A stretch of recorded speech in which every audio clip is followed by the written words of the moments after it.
Bem, meus irmãos, nós vamos dar início ao culto esta noite, diante do nosso Deus, para que o Senhor aceite esse culto nos méritos do nosso Senhor e Salvador Jesus Cristo, e que esse culto seja um serviço voluntário do coração, com profundidade do coração, que agrade o nosso Deus. E nós vamos fazer uma oração a Ele para nos abençoar e abençoar aqueles que estão nos assistindo através da sua palavra. Oremos então. Deus eterno, nós te agradecemos imensamente, ó Deus, porque tu tens cuidado de nós. Clamamos a tua bênção, ó Deus, clamamos sabedoria para podermos assim, ó Deus, nos comportar nessa pandemia e andarmos, ó Deus, dando um bom testemunho da tua palavra, dando, Senhor Deus, um exemplo para que nós possamos, ó Deus, sermos abençoados por ti, que o Espírito Santo nos conduza, nos influenciando através dela, para que a tua palavra, ó Deus, possa ser vista ao mundo através de nossas vidas. Perdoa, ó Deus, o nosso pecado, perdoe as nossas falhas e esteja conosco, ó Deus, nos fortalecendo como tens feito até aqui, orientando, abençoando, mantendo os cultos e nos dê sabedoria, ó Deus, para a volta dos cultos presenciais, conforme o teu querer, conforme as tuas normas. Pedimos isso, ó Deus, no nome glorioso do teu amado Filho Jesus Cristo. Amém, Pai. Meus irmãos, hoje, como eu comentei para os irmãos no início na quinta-feira, nós vamos falar um pouco sobre os acontecimentos da crucificação. Hoje de manhã falamos sobre a ressurreição. Após a crucificação, Jesus morre e ressuscita. E agora nós voltamos ao tema. E hoje nós vamos falar sobre a segunda frase de Jesus na cruz, que foi a frase que diz: em verdade te digo que hoje estarás comigo no paraíso. Está registrado lá em Lucas, no capítulo 23, do versículo 39 ao 43, que nos diz assim a palavra do Senhor. Um dos malfeitores crucificado blasfemava contra ele, dizendo: não és tu o Cristo? Salva-te a ti mesmo e a nós também. Respondendo-lhe, porém, o outro repreendeu, dizendo: nem ao mesmo temes a Deus, estamos sob igual sentença? Nós, na verdade, com justiça, porque recebemos o castigo que os nossos atos merecem. Mas este nenhum mal fez. E acrescentou: Jesus, lembra-te de mim quando vieres no teu reino. Jesus lhe respondeu: em verdade te digo que hoje estarás comigo no paraíso. Existe um provérbio que diz que esse homem teve uma grande sorte. Mas o provérbio diz o que é sorte. Sorte não existe. O que existe é uma oportunidade bem aproveitada. E aqui nós vemos uma realidade parecida com isso.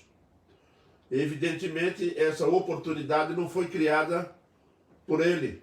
Foi o Senhor Deus, na sua infinita sabedoria, graça, misericórdia, que coloca no coração deste homem, tira a venda dos olhos, para ele poder ver em Cristo alguém além da aparência que está ao seu lado naquele momento. Porque este homem, quando olha para Jesus Cristo, ele olha de uma forma extremamente diferente de todo mundo que estava ao redor da cruz. Por quê? Porque Deus, na sua infinita sabedoria, tocou no coração dele.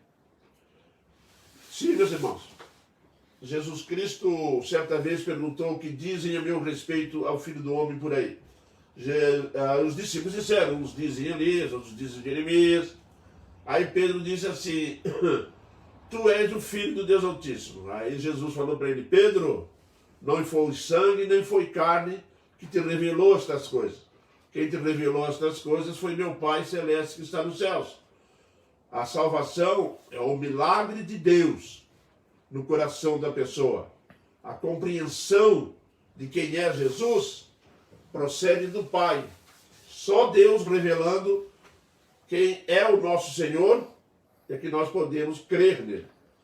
Por isso que a venda dos olhos deste homem aqui, deste malfeitor pregado na cruz, foi tirada as vendas dos olhos deles e ele pode olhar para Jesus de uma forma diferente. Ele olha para Jesus de uma forma que realmente vai entender algumas coisas extremamente importantes para a vida dele. No último ato da sua vida. Conheci pessoas que dizem que não acreditavam muito na conversão de pessoas que estavam morrendo. Porque ele disse que quando uma pessoa está morrendo, se agarra ao desespero e confessa que Jesus Cristo é o seu Salvador. Eu já ouvi várias vezes algumas pessoas dizerem isso. Eu não acredito muito nesse negócio de pessoas que estão morrendo, que dizem que aceitaram Jesus. É claro que ele vai dizer isso, ele está morrendo, então a única coisa que resta para ele é dizer isso. Mas a realidade é bem diferente dessa. Esta realidade aqui não tem nada a ver com isso. Essa realidade aqui, ela procede realmente de uma salvação genuína, comprovada por Jesus Cristo. Jesus Cristo concede a ele a salvação maravilhosa. Se você olhar para esse quadro aqui no Monte da Caveira, você vai ver ali a humanidade bem representada, não é? De um lado nós podemos identificar aqueles que foram rebeldes até o fim, e que são rebeldes até o fim, né? Como eu já li a respeito de algumas pessoas que disseram que eu morro, vou para o inferno consciente porque não quero ser salvo. Quer dizer, não sabe nem o que está falando, mas tem vários casos desses de grandes líderes mundiais que morreram durante a história da humanidade, que disseram, têm um prazer em dizer que eles rejeitavam Deus. Tá? E do outro lado nós vamos ver a humanidade daqueles que realmente reconhecem, são tocados pela graça, pelo Espírito, pela misericórdia, que reconhecem as suas necessidades de salvação. Você vai ver isso ali no meio de Jesus Cristo, o Salvador dessa vida, não é mesmo? Nós vamos ver, meus irmãos, primeiramente que nunca é tarde para aceitar a Cristo. Obviamente você não deve pensar em querer dizer que você tem domínio sobre isso e que vai aceitar Cristo no dia que estiver morrendo. Uma vez perguntaram para um presbítero que foi o nosso presidente do Supremo Conselho, e ele disse, o rapaz falou para ele assim, não, eu vou esperar o dia até o fim, quando chegar no final lá eu aceito Jesus. Assim como fez o ladrão na cruz. Aí ele respondeu, o ladrão na cruz estava morrendo, mas tu está vivendo. Então trata desse assunto de uma vez, hein? Porque senão você vai pensar que pode escolher isso aí conforme você quer. Não foi isso que esse homem, que este malfeitor aqui fez, né? O malfeitor, meus irmãos, ele muda o olhar dele porque nós podemos identificar que ele não leva em conta, tá? As pessoas que acusavam Jesus Cristo, ele não leva em conta, meus irmãos, as pessoas que mentiam a seu respeito, que blasfemavam a respeito, não se deixou impressionar pela falta dos discípulos, dos amigos, os doentes curados por ele, falta de fé demonstrada pelos seus discípulos. O retrato disso, aquela imagem ali de Jesus Cristo do lado desse homem, tinha muita coisa contra essa salvação. Tinha muita coisa contra e fazer com que esse homem viesse a compreender que Jesus Cristo era o Salvador. Pela forma como foi tratado, rejeitado, largado de lado. Nem os seus próprios discípulos se chegaram a ele naquele momento final, não é? E ele não olhou para isso, a multidão, pessoas que ele curou, pessoas que ele ajudou. O ladrão não olhou para isso, não olhou para nada disso. Ele fixou os olhos em Cristo Jesus e ignorou, né? Ignorou esses feitos, essas formas como Jesus foi tratado. Será que Jesus Cristo realmente tinha alguma credibilidade nesse ato? Será que nós poderíamos olhar para a cruz e ver em Cristo alguma credibilidade de quem Ele é? Essa é uma avaliação que, se nós não prestarmos atenção, nós vamos acabar ficando desorientados, como ficou o outro ladrão lá, o outro malfeitor. Porque se Deus não agir através da sua graça em nós, A visão que nós vamos ter de Cristo realmente é de um homem sem credibilidade nenhuma. Não conseguiu nem impressionar os seus discípulos. Essa é a verdade. Está lá na cruz pregado, morrendo sozinho, viu? Rejeitado por todo mundo, com a cruz pregado, uma coroa de espinho. Que credibilidade ele tinha? Que autoridade ele podia ter? Por isso que quando nós analisamos essa salvação na cruz, ela nos impressiona. Porque o malfeitor que está do lado dele, morrendo como ele, o que ele viu? O que ele podia ver? O que a graça de Deus revela a ele? O que a misericórdia de Deus revelou a ele? É isso que ele consegue ver. E é interessante que essa forma de Deus agir no coração deste homem foi tão gloriosa, foi tão impactante, tá? Que este homem é salvo olhando para um homem que está morrendo e que era conhecido como Messias e que na teologia judaica o Messias não iria morrer, que o Messias viria e ficaria com o povo, a libertar o povo. Mas algo misterioso existe na fé. Algo misterioso existe na graça e na misericórdia de Deus. Para Deus não existe tempo, agora, amanhã, daqui a 80 anos. Essa salvação é completa. Essa salvação realmente está consumada. Tanto para aquele que foi salvo há 5 minutos, como para aquele que foi salvo há 80 anos atrás. Essa é uma realidade. Essas são as palavras de Spurgeon. Meus irmãos, e é uma realidade. E nós vamos descobrir algumas coisas aqui agora, olhando para esse texto. Uma delas é que esse homem não desejou, tá? Apesar de ter sido revelado a ele de quem era Jesus Cristo, tá? E ele tem noção de fato, ele é convencido de fato de quem é Jesus, ignorando tudo aquilo que me desacreditava o Senhor Jesus, tá? Ele não pediu, por exemplo, não desejou liberdade física instantânea. Quando ele olha para Jesus, que o Senhor Deus toca no coração dele, que ali do lado dele estava de fato o rei dos judeus, e que estava ali o filho de Deus, ele poderia ter falado igual falou o outro. O outro falou assim: se tu és o Cristo, por que tu não salva a ti mesmo e a nós também? Já queria entrar de carona, né? Só que aconteceu o quê? Esse homem olha para isso e ele não deseja isso, ele não perde essa liberdade física instantânea. Por quê? Porque ele já estava convencido, meus irmãos, que ele iria morrer ali naquele ato. Que o final da vida dele tinha chegado. Que não tinha mais para onde correr. E o que me impressiona mais é a humildade no coração dele de se achar realmente culpado e merecedor da pena de morte. Porque realmente ele merecia aquilo. É uma confissão que nos impressiona nisso aqui. Porque esse homem vai dizer muito claramente, tá? Nós, na verdade, com justiça, porque recebemos o castigo que nossos atos merecem. Mas este nenhum mal fez. Ele está convencido que vai morrer, está convencido que a morte dele é justa, porque os seus atos merecem aquela sentença. E ele então não pede para descer da cruz e sair dali, ser liberto fisicamente da cruz.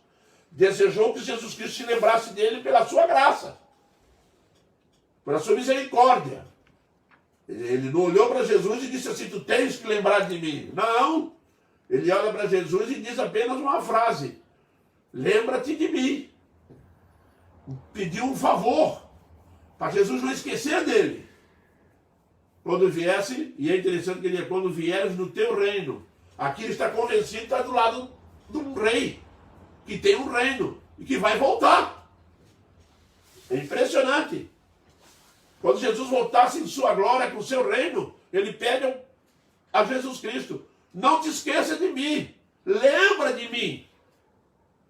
O que ele estava querendo? Ele estava reivindicando algum direito? Ele estava reivindicando que, afinal de contas, né, ele teve uma vida ilibada, uma boa conduta. Não, ele não tinha como pedir isso. E não tinha como lembrar, fazer Jesus lembrar disso. Ou pedir para Jesus lembrar de suas virtudes. Porque a única virtude ele não tinha nenhuma. O que ele tinha, sim, era crime nas costas. Foi o que ele tinha. E o resultado disso, ele olha para Jesus se vê indigno, está consciente de que não pode pedir nada mais do que a lembrança de Cristo. Ele se dirige a Jesus Cristo e pede uma lembrança. Lembra-te de mim. Não que eu seja importante, não, porque eu sou o pior de todos os homens. Estou morrendo aqui porque é justo eu morrer. Mas tu lembra de mim quando tu voltares no teu reino. Coisa maravilhosa isso aí. Essa é uma salvação, meus irmãos, que nos leva a raciocinar e pensar profundamente no amor de Deus, na graça, na misericórdia de Deus. Deus olha para esse homem, meus irmãos, Deus não vai cobrar o passado, Deus não vai lembrar das suas atitudes, Deus não vai lembrar das coisas ruins que ele faz. Nós vamos lembrar de Isaías, quando o Senhor Deus fala lá, não me lembrarei das vossas injustiças, dos vossos pecados, eu vou pagar os vossos pecados, eles serão apagados, né? Seus pecados que são vermelhos como carmesim, e eu vou torná-los brancos como a alva lã. É interessante porque quando você vai observar isso, está acontecendo agora, nesse exato momento, na cruz.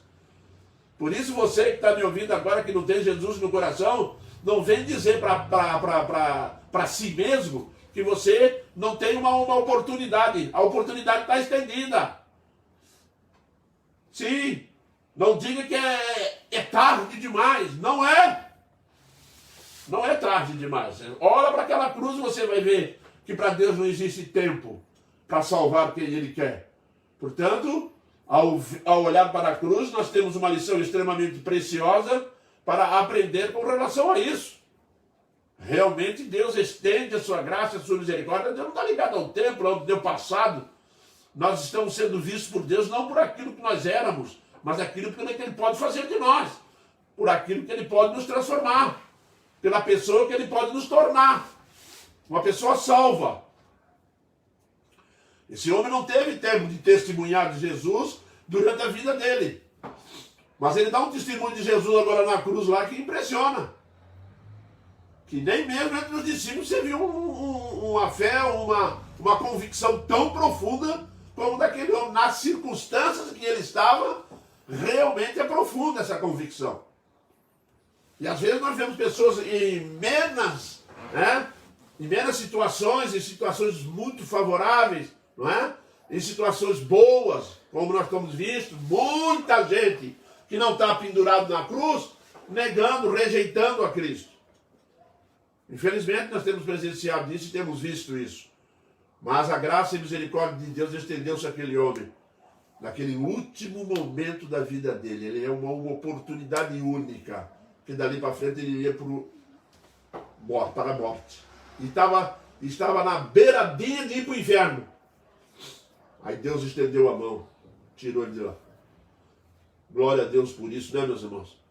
Você foi salvo, não na mesma circunstância. Eu fui salvo, não nas mesmas circunstâncias. As pessoas são salvas de várias formas, de várias maneiras, não é? Deus salva pessoas de acidente de carro, Deus salva pessoas que viraram as costas, Deus salva de tudo quanto é forma, porque Deus revela nesse ato o seu amor, que Deus amou o mundo de tal maneira que deu o seu Filho naquele momento, na cruz. Até na hora de partida, Jesus Cristo ainda influencia pessoas.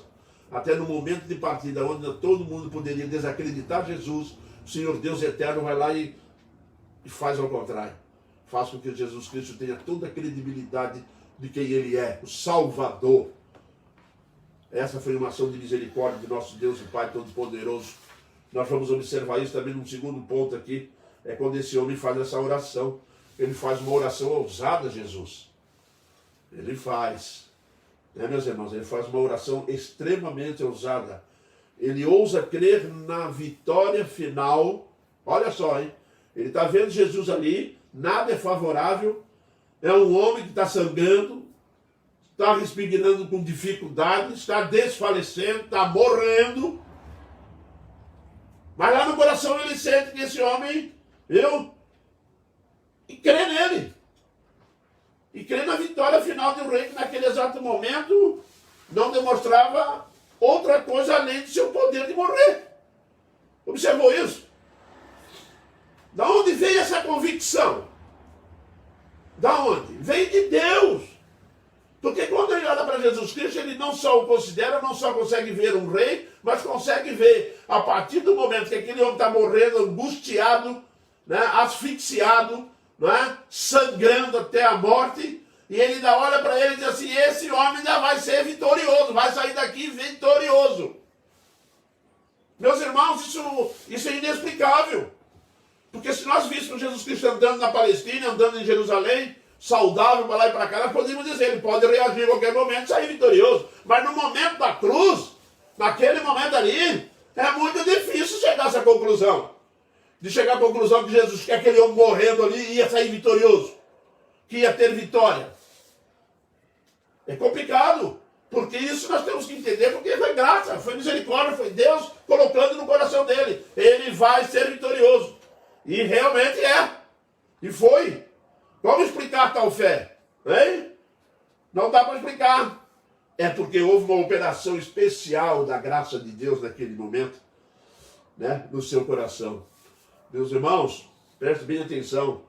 Você tem um parente, tem um amigo, tem um irmão, tem um conhecido seu que não conhece Jesus, por mais que ele não compreenda, por mais que ele desacredite, não desista de ensinar, de falar, de explicar que Jesus Cristo é vitorioso, que Jesus Cristo é o único e eterno Salvador, que Jesus Cristo morreu naquela cruz no nosso lugar e ressuscitou. Nunca esquecer isso, meus irmãos. Nós não podemos avaliar a salvação de ninguém. Nós não fomos chamados para avaliar a salvação de ninguém. Às vezes eu encontro amigos meus, pregadores, que foram para ensinar o evangelho, pregar, ensinar, testemunhar, evangelizar. Quando chega no momento, aquela pessoa foi para outra igreja. Ele fica meio triste. Eu fico olhando para a pessoa e falo, mas por que está triste? Ah, não, eu trabalhei com fulano, ensinei, preguei, falei, li a Bíblia na casa dele. E quando ele se converteu, ele não foi para outra igreja, rapaz. Falei, e aí? Você não foi obrigado, você foi para lá para pregar placa ou foi para lá para pregar Jesus? Ele está salvo, dê glória a Deus. Dê glória a Deus por isso. Deus estendeu a graça e a misericórdia. Quando sair para evangelizar, bota o teu joelho no chão, peça a Deus para botar na sua frente as pessoas que ele vai salvar. Agora, não quer dizer que ele vai salvar e botar na tua igreja. Ele pode salvar em outro lugar. Não é verdade? Esse homem foi salvo na cruz. Não pertenceu a igreja nenhuma. Dali ele foi para o céu. Dali ele foi para o céu. Por quê? Porque o que nós temos que pregar é que a graça imensurável de Deus atinge todo pecador. Aquele pecador que se arrepende dos seus pecados, levado por ele ao arrependimento. Isso mesmo. É dessa forma. Surge uma fé, meus irmãos, que enxerga longe. Esse homem aqui conseguiu olhar lá na frente, naquele momento final da vida. É impressionante como que a graça de Deus, a misericórdia de Deus nos faz compreender as Sagradas Escrituras. E neste caso aqui fez com que aquele homem compreendesse não somente que Jesus ia ser vitorioso, mas ele consegue ver além. Quer dizer, não existe nenhuma qualificação nesse homem, nesse malfeitor, que nós pudéssemos dizer que ele fez um curso lá na igreja dos rabinos, que ele era um grande conhecedor da lei, que ele era um grande teólogo, ou que ele lia a Bíblia todo dia, ou que não existe nada disso nele. Agora, de onde vem esse conhecimento? Esse conhecimento que veio para o coração desse malfeitor é o mesmo que veio para o nosso. Deus não precisa das nossas qualificações para transmitir aquilo que Ele quer. Ele tem o poder de transformar e ensinar a quem Ele quer. Jesus chegou a dizer que se Ele quisesse, Ele daria testemunha até das pedras. Isso mesmo, levantaria testemunha das pedras. Ele levantaria filho de Abraão de pedra, se Ele quisesse. Portanto, Deus não depende da qualificação. Se ele era um ladrão, se ele era indouto, se ele nem sabia ler, não se sabe. Mas o que nós podemos saber é que esse homem não tinha a cultura que revela agora. A cultura religiosa dele não é revelada. Não tem histórico. Não tem. Ele revela ali que não só sabe que Jesus Cristo voltaria como vencedor, que Jesus seria dali como um rei vencedor, e tem uma visão distante. E ele chega a dizer para Jesus, quando voltares no teu reino, ele crê na segunda vida. Foi toda uma doutrina, toda uma teologia, foi aprendida em minutos, todo o contexto teológico da salvação Aquele homem compreendeu em minutos, diante do Senhor, diante de Cristo. Ele crê que Jesus Cristo é o Messias. Ele crê que Jesus será vitorioso. E agora ele consegue ver longe, até vendo um dia mais claro, para a sua, que será avistado para sempre. Sim. Ele crê que Jesus vai voltar. Ele crê na ressurreição. Ele crê que vai viver com Cristo. Então nós temos aqui a teologia da salvação sintetizada e aprendida em alguns minutos. Aquele homem está perecendo, está morrendo. Olha para Jesus e vê tudo isso. E às vezes nós estamos diante de pessoas que estão vivendo não sei quantos anos dentro de igreja e nós pregamos o evangelho para ela. Ah, não estou nem aí, eu não quero nem aprender nada. Mas a graça e a misericórdia de Deus atendeu o coração desse homem e ele conseguiu absorver, ao olhar para Jesus. Nós vimos ali um contexto teológico sendo empregado no contexto da vida daquele homem, de situação difícil, numa situação irreparável, que não dava para nós podermos dizer, não, meus irmãos, infelizmente. Nós vamos observar aqui hoje, com grande oportunidade que temos, com a grande facilidade que temos de pregar o Evangelho, tá? Nós descobrimos o quê? Negligência e pessoas que não estão muito preocupadas em andar corretamente diante da presença do nosso Deus. Esse homem teve uma oportunidade única. Tá? Deus entregou uma oportunidade única. Deus o escolheu, Deus o colocou. E Jesus diz para ele uma resposta que impressionou o próprio rapaz. Uma fé que enxerga longe. Ele viu lá na frente esse homem ensanguentado, cheio de falta de ar, morrendo. O único poder que ele tem agora é o poder de morrer. Mas mesmo assim, eu tenho certeza que ele vai sair vitorioso daqui. Ele tinha certeza numa coisa, meu irmão, que você não acredita. Ele tinha certeza na ressurreição. Você sabe que quando ele viu a vitória de Cristo, ele viu que Jesus Cristo ia ressuscitar. E sabia que Jesus Cristo ia para o céu. Por isso ele diz, lembra-te de mim quando voltares. Ele sabia que Jesus Cristo sairia vivo daquele sepulcro. Sabia. Agora, quem botou isso lá naquele coração? Deus, através da sua graça, da sua misericórdia, do seu amor.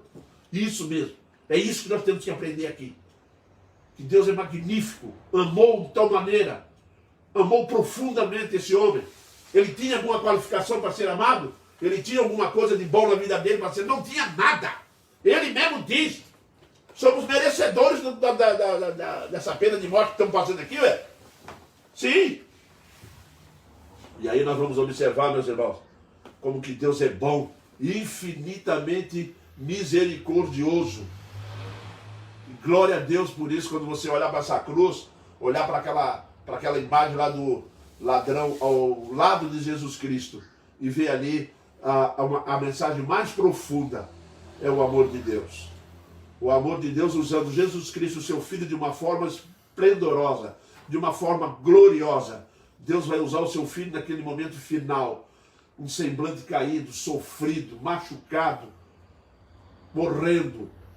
Deus vai usar ele como instrumento, como usou para salvar nossas vidas. O meio que nos salvou foi Jesus Cristo, o Filho do Deus Altíssimo. E ele vai usar agora esse para salvar um homem. E eu pergunto, esse homem era merecedor de alguma coisa? Esse homem era merecedor de nada? Merecedor de quem? Você também era merecedor? Não era, também não sou, ninguém era. Ninguém é. Mas o que Deus fez? Aplicou a sua graça e o seu amor. É o que nós vemos nesse momento na cruz. É um momento glorioso da salvação. É um descortinar da sabedoria divina, do amor divino. É um descortinar do coração de Deus. Deus mostra o coração dele ali, ele abre o coração dele nesse momento para salvar esse homem. Últimos instantes da vida dele. Eu fico imaginando, meus irmãos, quando esse homem acabou de morrer e bateu no paraíso. Ele foi para o paraíso, foi para o céu. Paraíso e céu, é a mesma coisa. Deus está no paraíso, estava lá no céu. Está, né? Lá no céu. E ele chegou lá. Jesus, quando termina aqui na última palavra da cruz, Jesus diz, Pai, eu te entrego o meu Espírito nas tuas mãos. Lembra disso? Pois é. Quando ele entregou o Espírito, ele foi ao paraíso. Ele entregou ao Pai. O Pai está no paraíso. Quem ele encontrou lá? Ladrão. Você sabe que no inferno, no céu vai ter ladrão também, viu, gente? Vai, ladrão convertido. Ladrão perdoado, restaurado. Viu? Vai ter. Vai ter pessoas como nós também. né? Difícil de lidar, mas vai estar lá, por graça e misericórdia de Deus. Exatamente isso. É o que nós conseguimos ver nesse quadro. E por fim, meus irmãos, a terceira coisa que nós vamos descobrir aqui, nesse momento, é essa confiança na eternidade. De onde esse homem tirou que existia uma eternidade que ele iria participar dela? Existe algo singular nessa confiança. Existe. Existe algo que nós temos que parar para meditar a respeito da confiança que esse homem tinha na vida após a morte. Existe algo singular na fé desse homem, nas convicções desse homem, tá? Que não pediu qualquer vantagem, tá? Especial para ele, tá? Nenhum lugar na mão direita, nem na mão esquerda, né? Contentava-se em não ser esquecido. Ele tem algo de muito singular na vida desse malfeitor. Não desejou para ele sair fisicamente da cruz, não desejou para ele sentar à direita ou à esquerda. Ele estava pedindo para Jesus lembrar dele. Mesmo, perdão, irmãos, mesmo que fosse só para ir para o céu, não queria cargo, não estava almejando nada, não estava almejando coroa, não estava almejando galardão, não queria nada, o que ele queria ser lembrado para entrar lá. E foi o que conseguiu. Né? Não pediu para sentar na mão direita, do lado esquerdo, e quando o rei voltasse em sua honra e glória, ele vai voltar junto, viu? Nós vamos ver ele vindo junto com Cristo quando vier arrebatar a sua igreja para o dia do juízo. Ele voltará em honra e glória, em todo o poder. Amados, esta confiança que ele tem na eternidade é realmente de impressionar ao olhar para a vida daquele homem que não condiz com nada disso. Se você olhar para a vida desse homem que passou uma vida inteira sendo bandido, roubando, sendo malfeitor, e agora está lá na cruz morrendo por seus crimes, e quando nós olhamos para aquele quadro, nós vamos ver que se você pegar um histórico desse homem, você vai ficar apavorado de ver o currículo dele. Você vai olhar e vai dizer, como que Deus pode salvar pessoas assim? A mesma coisa como Ele pode salvar você e eu. Não pense que somos diferentes, não somos. Aos olhos de Deus é santidade, e isso aí ninguém tem. Então é Ele mesmo que nos santifica. Em Cristo Jesus. Ah, não demonstrava qualquer coisa notável no seu conceito do reino. Ele não chegou ali e deu um grande discurso a respeito do reino de Deus para Jesus, para comover Jesus com suas palavras bonitas. Não. Não tinha conhecimento disso, mas uma coisa ele tinha uma convicção, tinha certeza da eternidade. Tinha certeza naqueles momentos eternos diante de Deus. Foi exatamente isso que ele pede a Jesus Cristo. Ele pede a Jesus Cristo para que realmente não esquecesse disso. Deus colocou nele uma convicção que para nós não dá para explicar. Porque a nossa tendência é olhar para méritos, a nossa tendência é olhar para pessoas, a nossa tendência é ver se aquele ali é bonzinho, vai para o céu, hein? Aquilo não vale nada, aquilo não presta, vai para o inferno. É, nós somos assim. Tem muita gente, meus irmãos, que nós botamos no inferno que vai estar lá no céu. E tem muita gente que nós botamos no céu que vai estar lá no inferno. Por quê? Porque a nossa avaliação não é a avaliação de Deus. O Senhor Deus disse, eu não vejo como vê o homem. Sim, meus irmãos, não demonstrava qualquer coisa. A fé que não é lançada em eclipse em qualquer um dos heróis da fé mencionado em Hebreus 11. Ele podia fazer parte dessa galeria da fé, do escritor aos Hebreus. Fé essa confirmada por Cristo. Convicção. Um homem que está morrendo, que tem ao seu lado uma pessoa que naquele momento não tem méritos, você olha para ele, não existia como você se convencer que aquele ali seria o seu Salvador. Não tinha como acontecer isso. E aí nós vamos descobrir, meus irmãos, que esse acontecimento na cruz tem por objetivo revelar algo impressionante para a vida da igreja, para a vida de cada um de nós. Ele tem o objetivo de revelar a nós a graça de Deus, o amor de Deus. Graça, puramente graça. Mais nada do que isso. Nós não devemos esquecer disso. A graça de Deus que atinge o nosso coração. A graça de Deus que nos move a isso. A graça de Deus que nos tirou do inferno, da dúvida, e não nos permitiu entrar no inferno. E nos salvou em Cristo Jesus. Não por mérito, não por obras, porque se fosse por obras, esse ladrão estava perdido. Não é? Não, ninguém é salvo por obras. Se disser que você é salvo por obra, você está perdido, porque você vai para o inferno. Porque esse ladrão na cruz é a maior demonstração de que ninguém é salvo por obras. É a maior demonstração de que ninguém é salvo diante de Deus por méritos. Não. Sois salvos pela graça, sois salvos pela fé em Jesus Cristo. Isso não vem de vós, é dom de Deus. Nós temos aqui, meus irmãos, a doutrina da graça muito bem espelhada naquela cruz. Porque se você for balancear méritos e salvação, você vai ver que só prevaleceu a graça, a misericórdia, que tirou as vendas dos olhos deste homem, fazendo com que ele olhasse para Jesus de uma maneira diferente. Ele olha para Jesus, vê ali o Rei dos Reis. Ele olha para Jesus e diz que ele vai voltar no seu reino. Ele olha para Jesus e se vê que vai sair vitorioso sobre a morte. Ele olha para Jesus e consegue ver longe, distante. Ele olha para Jesus e vê que ele vai voltar em sua glória. Ele olha para Jesus e diz, lembra de mim. Não pediu honras, não pediu nada especial. Não foi levado a pedir estas coisas, foi levado simplesmente a fazer um pedido com muita humildade. Ele se curva humildemente diante de Jesus Cristo, no seu espírito, e diz, lembra-te de mim. Sim, meu irmão, não tem presunção, não desenvolveu a presunção de ter um lugar especial no céu. Não. Para ele estava muito bom se tivesse um lugarzinho para ele sentar lá e estava bom. Por quê? Porque ele sabia quem ele era, foi convencido quem ele era. E naquele momento, no seu arrependimento, diante de Jesus, ele diz, lembra-te de mim. Que bênção maravilhosa, meus irmãos, é a graça. Que bênção maravilhosa é o nosso Deus. Que coisa grandiosa é o nosso Deus. Isso tira, meus irmãos, a cerca, tira os limites de nós não queremos evangelizar pessoas que nós queremos que vá para o inferno, ou simplesmente os seus atos não condizem com isso. Às vezes nós somos seletivos, vou evangelizar um fulano de tal, mas aquele dali não sei não deu nada de lá não, hein? Aqui vai para o inferno, aqui não se arrepender nunca, né? E meus irmãos, muita gente foi levada ao arrependimento que nós classificamos como perdidos. Mas diante dos olhos de Deus, meus irmãos, a graça de Deus, não existe essa perspectiva, não existe esse meio, essa forma de fazer esse julgamento. Deus é amor. Deus estende o seu amor. E nessa cruz você aprendeu muito sobre isso, nós aprendemos muito sobre isso. Por isso, meu irmão, quando você pecar, quando você estiver pecado diante de Deus, arrependa-te do teu pecado, porque Ele é fiel e justo para te perdoar. Se Ele perdoou o ladrão na cruz, Ele vai perdoar você.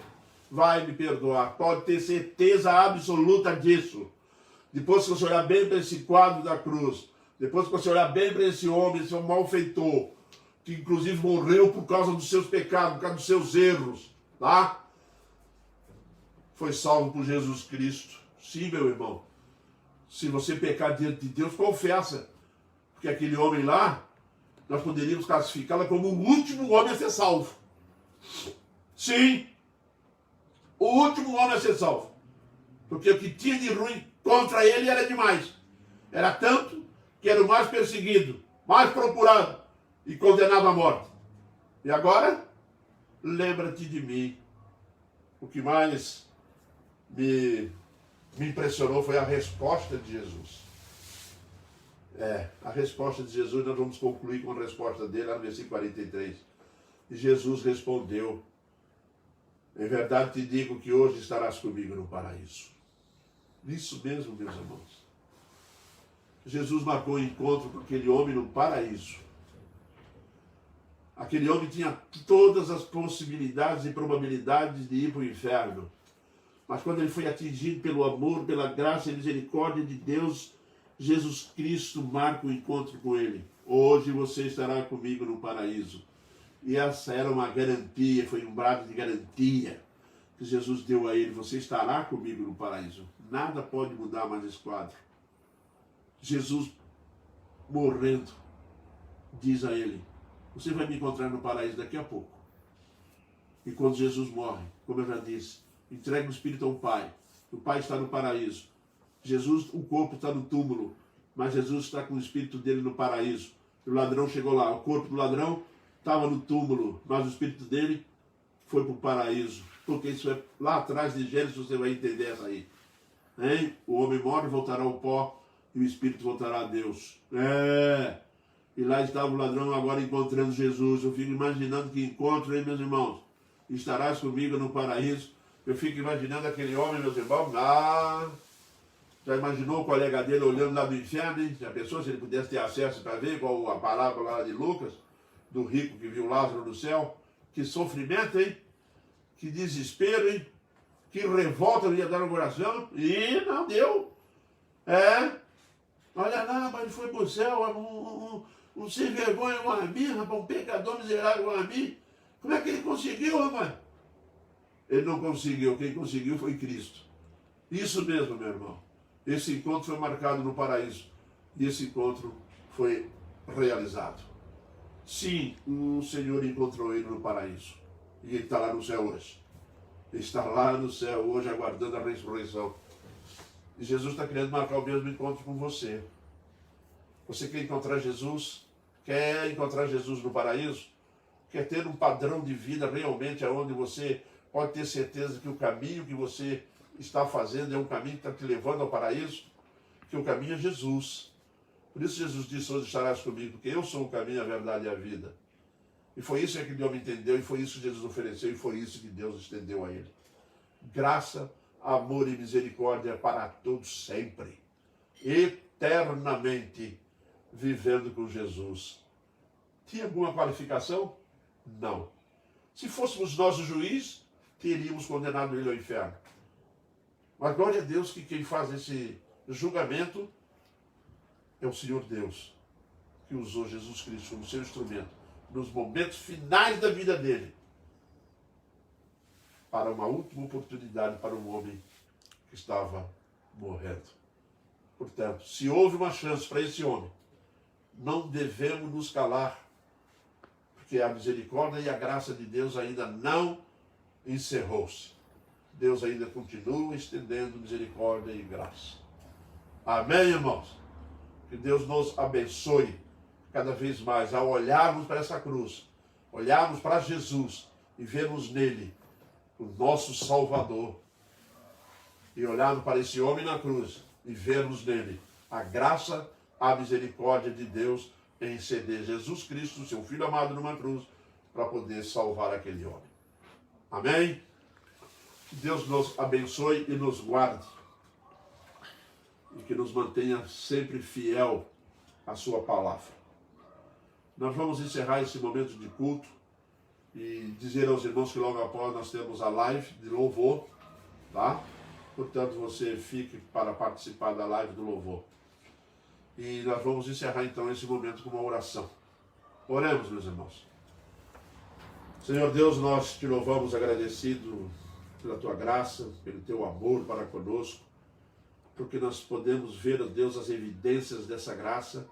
Nós podemos olhar para essa cruz, ó Deus, e ver o nosso Senhor e Salvador salvando, ó Deus, este homem, esse malfeitor, porque a tua graça, a tua misericórdia, o teu amor é revelado naquele momento, aquele homem, e ele passa a ter uma convicção, ó Deus, que nós também temos da existência, da salvação, do Salvador que é Jesus, que ele vai voltar, ó Pai, as mesmas convicções que tu transmitiste a todos nós, e nós te somos gratos em Cristo, ó Pai, que o Espírito Santo venha constantemente, ó Deus, nos edificar, nos ensinar, nos informar, nos fazer, ó Deus, compreender e nos influenciar através da tua palavra, o quanto tu és um Deus de amor e gracioso.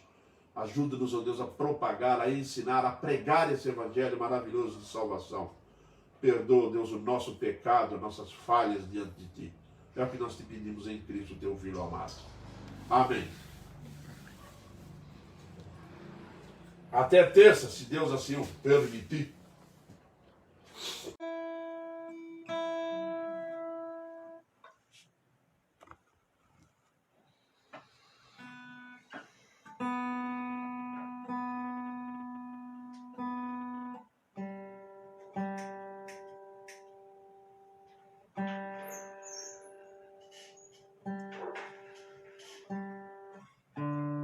Boa noite, irmãos.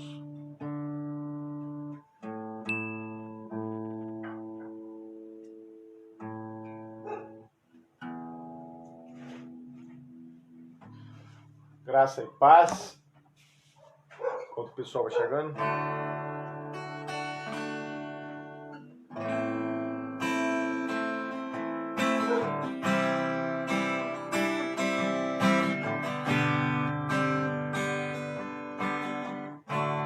Digno é o Cordeiro que foi morto, santo, santo ele é. Um novo cântico ao que está sentado sobre o trono do céu. Santo, santo, santo, Deus Todo-Poderoso, que era, que é e que hás de vir. Desculpa, irmãos, o meu celular caiu. Com a criação eu canto louvores ao Rei dos Reis. És tudo para mim e eu te adorarei.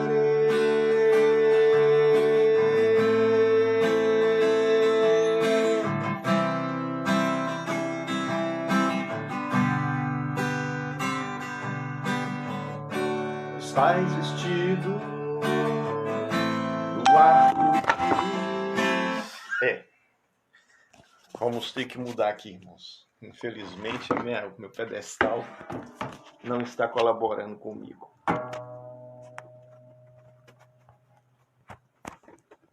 Desculpa.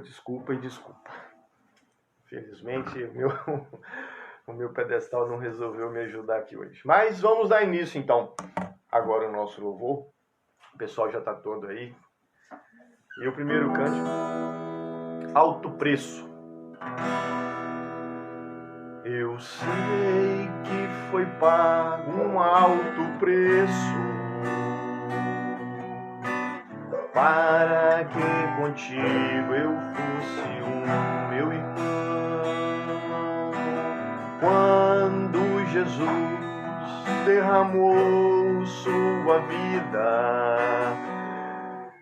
ele pensava em ti, ele pensava em mim, pensava em nós.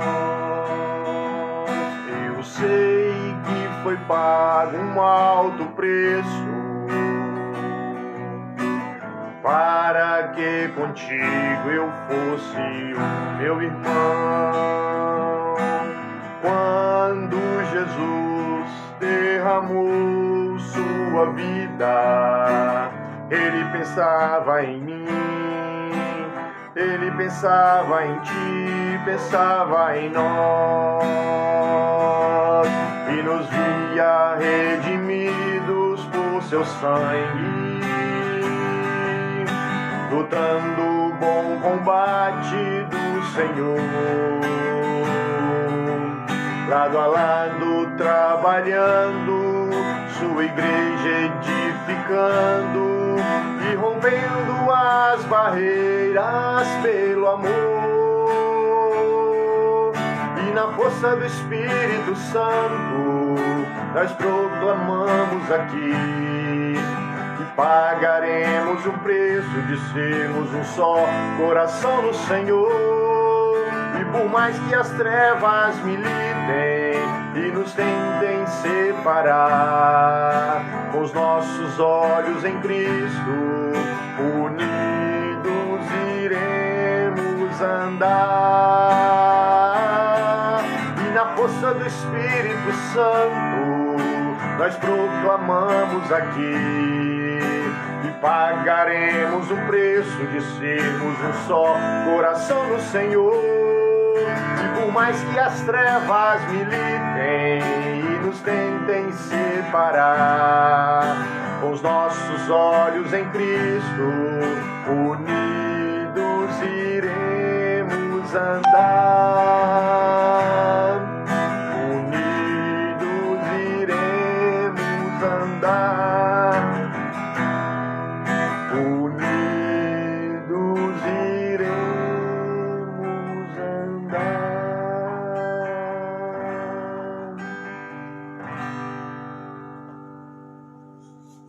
Esse foi o alto preço. Mas sabemos que esse alto preço foi pago com o seu sangue ali na cruz, por mim, por você, por cada um de nós. Mas ele vive. Somos gratos a Deus por ter enviado o seu Filho amado. Morreu, ressuscitou e hoje vive. Porque ele vive, eu posso crer no amanhã. Porque ele vive, temor não há. Mas eu bem sei, eu sei que a minha vida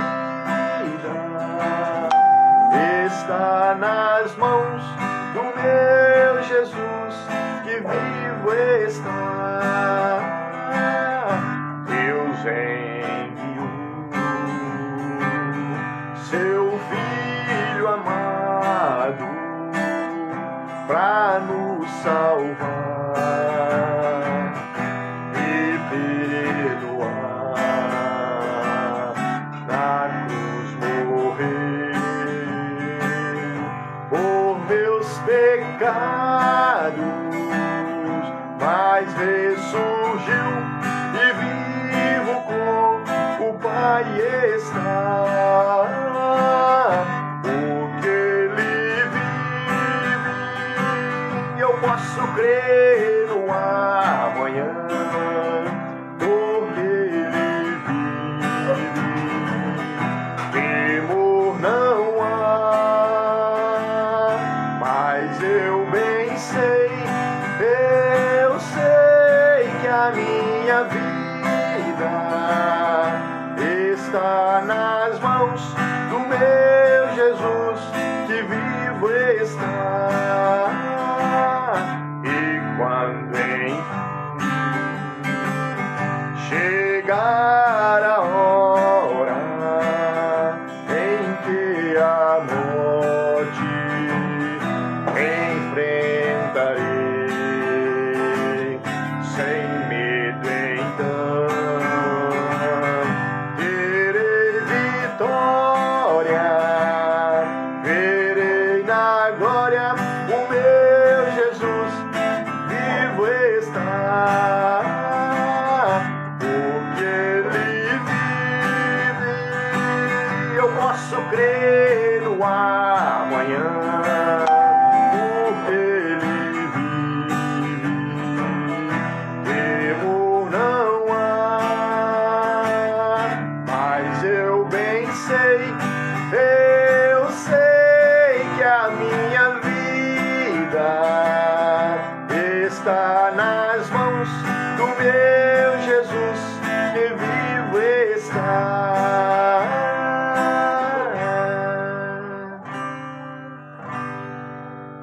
Como é bom saber que a nossa vida está nas mãos dele e que nós podemos estar sempre descansando nas mãos dele.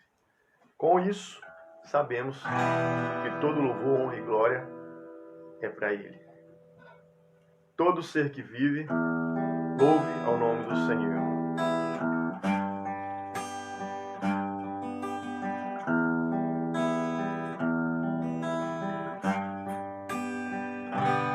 Todo ser que vive,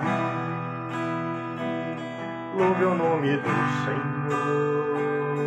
Toda criatura se derrame aos seus pés. Ao som da sua voz,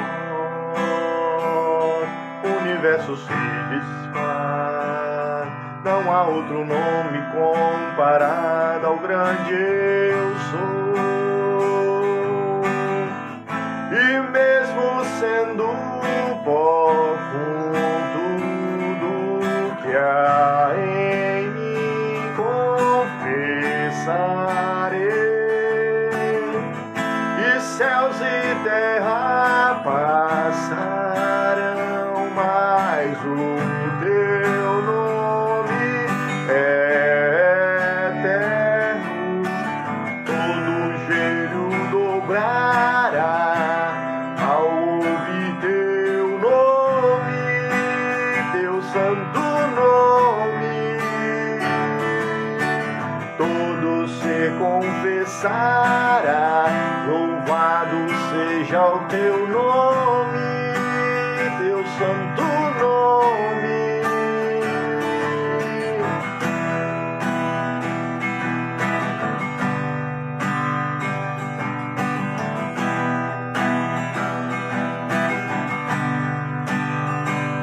Todo ser que vive,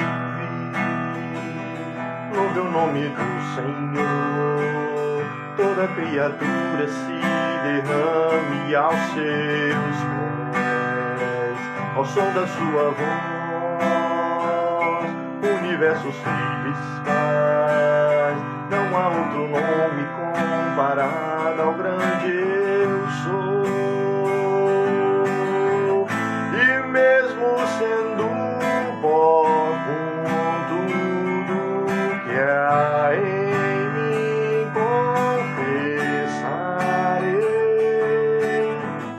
e céus e terra passarão, mas o teu nome é eterno. Todo joelho dobrará ao ouvir teu nome, teu santo nome. Todo ser confessará, louvado seja o teu nome, teu santo nome.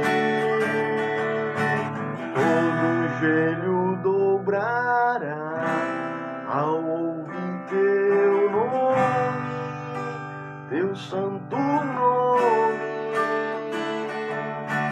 Todo ser confessará, louvado seja o teu nome, teu santo nome.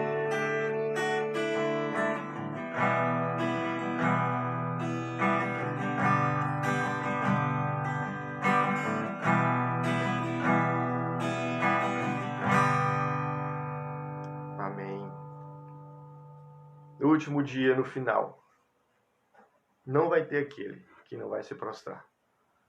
Todo joelho se dobrará e todos vão confessar que Ele é o Senhor, que Ele é o Rei dos Reis. Amém, irmãos? Irmãos, vamos orar. Eu queria pedir aos irmãos que ainda estão aqui visualizando, cultuando a Deus em louvor e adoração, que orassem por o meu concunhado. O nome dele é Demétrios. Ele é o marido da Jaqueline, irmã da Aline. Ele passou um mal agora na parte da tarde e aí amanhã vai fazer alguns exames. Não tem nada relacionado com Covid, mas é um malzinho que ele passou lá, então amanhã precisa fazer uns exames. Eu queria que a igreja tivesse em oração para a gente, levantar um clamor aí para Deus tomar conta, deixar nas mãos dele para ele, ele é o médico dos médicos e ver o que ele faz para a gente aí. Amém? Vamos orar? Senhor Deus e Pai, na Tua presença nos encontramos. Somos gratos a Ti, ó Pai, por tão ricas bênçãos que o Senhor tem derramado nas nossas vidas, ó Pai, pelos livramentos, pelo dia a dia que o Senhor tem nos acompanhado, pelo nosso trabalho, pelo nosso descanso. O Senhor tem nos vigiado toda noite, nos guardado. Venha, Senhor, estar presente conosco nessa noite, no dia de amanhã, se assim nos pertencer. Guarda, ó Pai, a cada um dos irmãos da Tua igreja, onde está reunido neste momento. Tu sabes do coração de cada um. O Senhor vem, Senhor, está abençoando de acordo com o Teu querer, de acordo com a Tua vontade. Te pedimos, ó Pai, pela vida do Demétrios, que o Senhor venha estar sondando aquele coração, estabelecendo a sua saúde, e que o Senhor é o médico dos médicos e Ele está nas Tuas mãos. Ser com Ele, Pai de amor. Ser com a Tua igreja congregada aqui neste momento. Em nome de Jesus, é que nós oramos com o perdão da nossa falta, hoje e sempre. Amém. Irmãos, assim então a gente encerra esse ato, momento de culto, de louvor e adoração. Tenham todos uma boa semana. Que a graça e a paz do nosso Senhor esteja repousando sobre a vida de cada um de vocês. Amém? Fiquem todos na paz e tenham todos uma boa semana. Tchau, tchau.